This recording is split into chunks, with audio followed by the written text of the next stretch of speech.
ang estruktura ng pangungusap na Filipino. Magandang araw mga bata! Sana ang bawat isa sa inyo ay nasa mabuting kalagayan. Ako nga pala si Binibining Irish Takuma.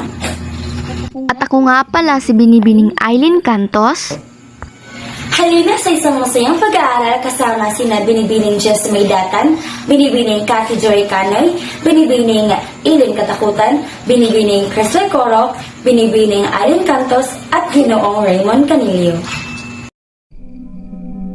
Bago tayo magsimula sa araw na ito, inanyayaan ko ang lahat na tumayo para sa panalangin. Ipikit ang ating mga mata at iyuko ang ating mga ulo. Ama namin, sumasalangit ka, sambahin ang ngalan mo, mapasa amin ang kaharian mo, sundin ang loob mo dito sa lupa para ng sa langit. Bigyan mo po kami ng aming kakanin sa araw-araw at patawarin mo po kami sa aming mga sala para ng pagpapatawad namin sa mga nagkasala sa amin. At huwag mo po kaming ipahintulot sa tukso at iadya mo po kami sa dilang masasama. Amen. Muli, magandang araw sa inyo. Handa na bang lahat? Okay, alam kong handang-handa na ang bawat isa sa inyo. Pero bago tayo magsimula, meron akong ihandang sayaw na pinamagatang Kung Ikaw Ay Masaya.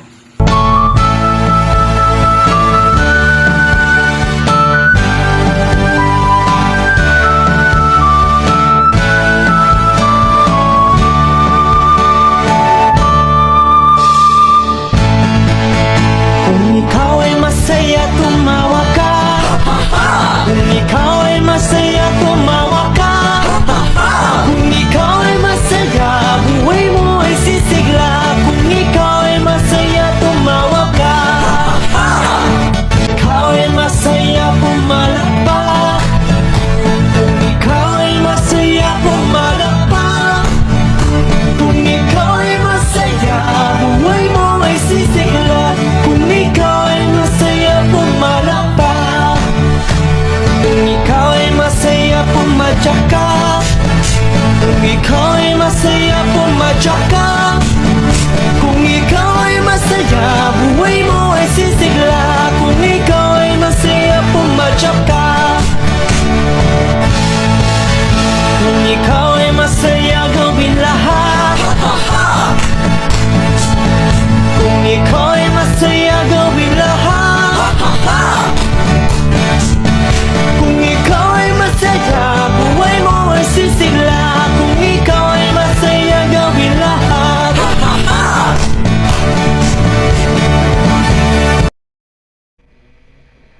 So, bago natin simulan ang ating aralin, mayroon tayong mga panuntunan.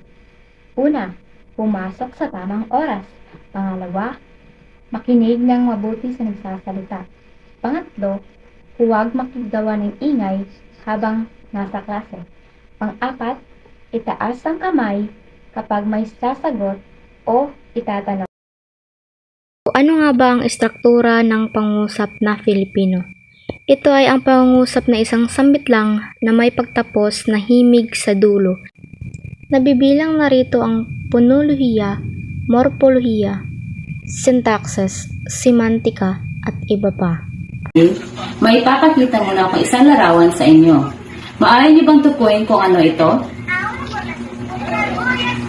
Tama. Ito ay isang kampana o isang batingaw na nasasabi na ang batingaw ay kagaya ng ating pagsasalita. Bakit?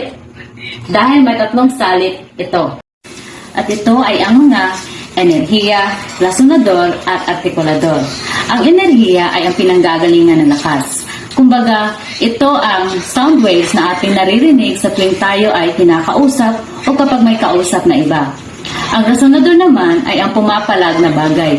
Ito ay nagsisilbing bibig sa tuwing tayo ay nagsasalita. At ang artikulador naman ay ang patunugan. Ito yung kalembang. O sa atin, ito ang nagsisilbing dila na siyang magiging gabay at instrumento para tayo makapagsasalita ng maayos. Pero, bakit ba natin ito pinag-uusapan? Bakit nga ba? Okay, dahil ito ang tatalakayin natin ngayon patungkol sa ponolohiya o palatunugan. Ang ponolohiya o palatunugan ay nagmula sa salitang Griego na phono na nangangahulugang tunog o tinig at lohiya o diskurso, teorya o siyentipiko. Ang ponema ay isang makabuluhang unit na tunog na nakapagbabago ng kahulugan ng isang salita kapag ang mga tunog ay pinagsama-sama upang makabuo ng mga salita. Halimbawa, minsan nakapagbabago ng kahulugan at salitang O at A. Dahil alam naman natin na ang pag sinabing letrang O ay para sa lalaki at ang letrang A ay para sa babae. Halimbawa, maestro, maestra, abogado, abogada, tindero, tindera, angelito, angelita. Tandaan na ang ponolohiya o palatunugan ay ang siyentipikong pag-aaral sa mga tunog at ang tunog na siyang ponema na pinakamaliit na unit ng tunog. Hi, I'm Raymond Canillo. So, ano nga ba ang ponolohiya? Ang ponolohiya ay tumutukoy sa mga sumusunod. First, ano-ano nga ba ang mga elemento ng ponolohiya? First, punetika. Ano nga ba ang punetika? Pag-aaral ng mga pagbigkas ng mga salita. Second, morpolohiya. Ano nga ba ang morpolohiya? Pag-aaral ng mga salita at ang mga elemento nito. Third, syntax. Ano nga ba ang syntax? Ang syntax ay pag-aaral ng pagkakasunod-sunod ng mga salita sa isang pangungusap. Fourth, semantika. Ano nga ba ang semantika? Pag-aaral ng mga kahulugan ng mga salita at mga pangungusap. Lastly, pragmatika. Ano nga ba ang pragmatika? Ang pragmatika ay pag-aaral ng paggamit ng wika at totoong buhay at konteksto ng komunikasyon. Hello mag-aaral! Ako naman si Kati Joy Tanay. Ang tatalakayin ko ngayon ay ang mga uri ng morpema ayon sa kahulugan. May dalawang uri ng morpema. Ang unang morpema ay ang morpemang may kahulugang panglalaman o morpemang leksikal. Ang pangalawa namang morpema ay ang morpemang may kahulugang pangkayarian o morpemang pangkayarian. Ngayon, ang tatalakayin natin ay ang morpemang may kahulugang o panglalaman o morpemang leksikal. Ang morpemang may kahulugang panglalaman o morpemang leksikal ay may tiyak na kahulugan at binubuo ng nominal na pangalan, pandiwa, at mga panuring na pang-abay at pang-uri. Ito ang mga morpemang tinatawag ding pangnilalaman sapagkat may kahulugan sa ganang sarili. Ito ay nangangahulugan na ang morpema ay nakatatayo ng mag-isa sapagkat may angkin siyang kahulugan na hindi na nangangailangan ng iba pang salita. Halimbawa, magaling sumayaw si Raymond kaya siya ay nanalo sa dance contest. So ang pangalan dito ay si Raymond at ang dance contest. Ang pandiwa naman dito ay sumayaw. Ang pang-uri ay magaling. At ang pang-abay naman ay siya. Ngayon, ano nga ba ang pangalan? Ang pangalan ay ito ang mga salitang nagsasaad ng pangalan ng tao, bagay, hayop, puok, pangyayari, at marami pang iba. Halimbawa, Raymond, dance, contest, aso, tao, paaralan. Ito yung mga halimbawa ng pangalan. Ngayon, ang pandiwa naman. Ano nga ba ang pandiwa? Ang pandiwa, ito ay nagsasaad ng kilos o galaw ng simuno ng pangungusap. Ito ay maaaring kilos o galaw ng tao, hayop, o bagay. Halimbawa, sumayaw, nanalo, mag-aral, gumuguhit, at naglilinis. Ang susunod naman ay pang-uri. Ang pang-uri ay nagbibigay description o turing sa pangalan ng tao, bagay, hayop, pangyayari, lugar, kilos, oras, at iba pa. Kadalasan ginagamit ito upang mas bigyang linaw ang isang pangalan. Halimbawa, maligaya, palaaway, balat sibuyas, at marami. Ito yung mga pang-uri. Ngayon, ang pang-abay naman. Ang pang-abay, ito ay naglalarawan o nagbibigay turing sa pandiwa, pang-uri, at kapwa pang-abay. Halimbawa, kahapon, kanina, magaling, doon.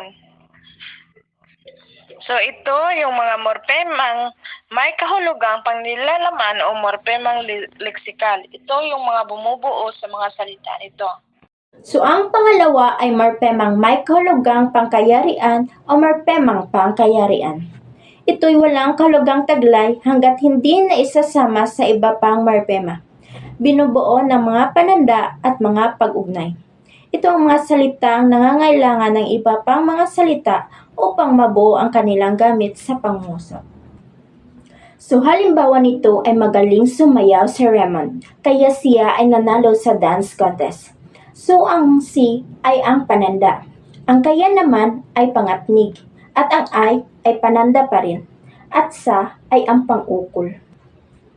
So ang pangangkop, ito ay ginagamit para pag-ugnayin ang mga panoring at mga salitang binibigyan nito ng turing. Halimbawa nito ay na, nang, ng, at g. So ang pangatnig, ito ay nagpapakita ng pagbubukod, pagsasalungat o paglilinaw. Halimbawa nito ay at, ngunit, datapwat, subalit, kaya, saka, pati. Uri ng pagbabagong morphoponemiko. Una, asimilasyon. Pangalawa, pagkakaltas ng punema. Pangtatlo, pagpapalit ng punema. Pang-apat, metathesis. Pang-lima, paglilipat ng diin. Pang-anim, reduplikasyon. Pang-pito, reduction. Asimilasyon.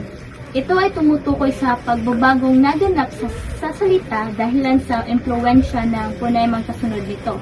Isang punemang pailong M o N ang maaring gamitin sa pagbabago, partial at ganap.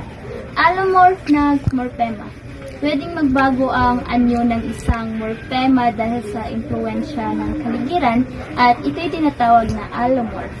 Ang morpemang pang ay may tatlong allomorph. Ang una ay pang, ang pangalawa ay pam, at ang pangatlo ay pan. Una, ginagamit ang allomorph na pang kung ang inuunlaping salita ay nagsisimula sa mga patinig o sa ilang katinig. Halimbawa, pang-alis, pangwalis. Pangalawa, ginagamit ang allomorph na pam kung ang inuunlapi ang salita ay nagsisimula sa mga P o B. Halimbawa, pambansa, pampito. At pangatlo, ginagamit ang allomorph na pan kung ang inuunlapi ang salita ay nagsisimula sa D, L, R, S, T. Halimbawa, pandikit at pantuos. Ganap, pagbabago ng kapwa panlapi at salitang ugat. May pagbabagong naganap sa punemang M, N at N.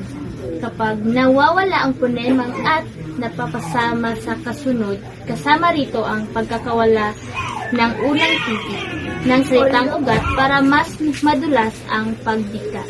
Halimbawa, pang plus tali, panali. Pang plus palo, pamalo. At sa ating pagtatapos, mayroon ba kayong mga natutunan mga bata? Mahusay. At ngayon, bago tayo magsiuwian, magdasal muna tayo. Sa ngalan ng Ama. Ama naming mawain, isinalugod ka po namin.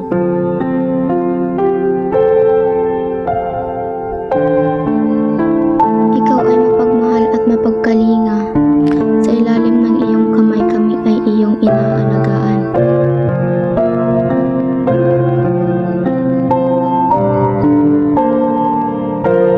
Panginoon, dumudulog po kami ngayon at nagpapakumbaba. Naway patawarin niyo po kami sa mga kasalanan naming nagawa.